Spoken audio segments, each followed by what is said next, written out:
미국, 중국, 한국. 세계 곳곳에서 이것이 줄어들고 있다? 바로 출산율. 이제는 일부 국가의 문제가 아닌 세계의 문제가 되어버린 출산율. 대체 왜일까요?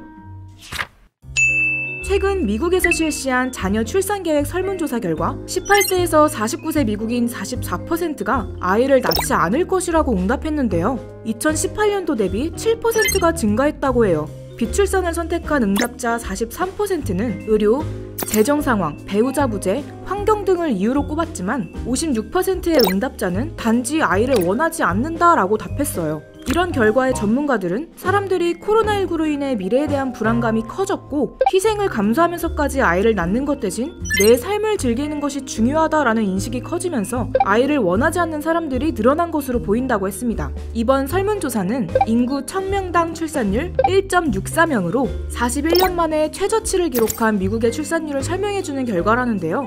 그런데 이런 출산율 감소가 14억 인구의 중국에서도 일어나고 있습니다.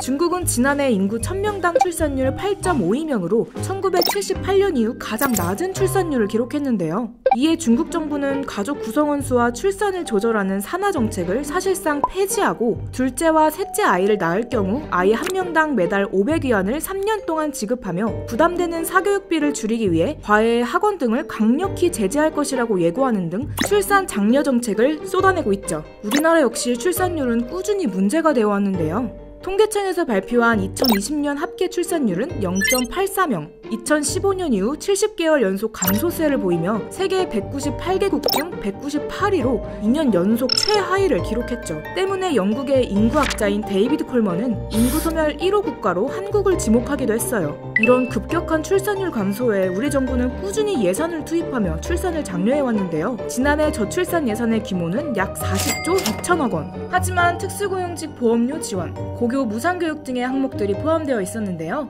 저출산 해소에 도움이 안 된다고 보긴 어렵지만 실제 아이를 낳고 키우는 데 도움을 주는 아동수당 난임 지원 확대와 같은 직접 지원 비용은 전체 예산의 절반도 되지 않아 출산율을 높이는 데 큰 효과가 없었어요. 전문가들은 지금과 같은 출산율 감소가 지속된다면 미래 경제가 흔들리고 사회 복지를 위한 세금 확보가 어려워 심각한 사회 문제가 발생할 수 있다고 경고했고 저출산 예산다운 예산을 대폭 늘려야 한다고 지적했습니다. 경제대국 미국, 세계 인구수 1위의 중국, 그리고 우리나라까지 코로나19 사태로 인한 세계적 경제 위기와 결혼과 출산을 멀리하는 사람들의 인식 변화 등으로 일부 국가를 넘어 세계 문제가 된 출산율 감소. 여전히 각국에서 출산율을 높이기 위해 다양한 대책을 내놓고 있지만 실효성에 대한 문제가 꾸준히 대두되고 있는 상황. 우리는 과연 이 문제를 해결해 인구 절벽의 위기에서 벗어날 수 있을까요?